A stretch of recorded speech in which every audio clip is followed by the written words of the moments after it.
pan lamun para motivator mau sok ngomongkeun urang kudu ningkatkeun harkat jeung martabat dalam kehidupan gitu.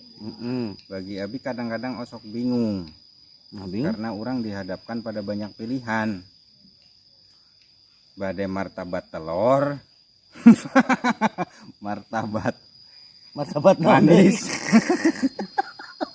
Nah, ayo nu anyar deui. Martabat mini ayeuna ya.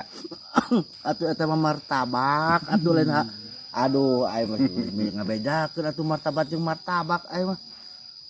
Parah aya. Jadi sanes dulur eta sanes.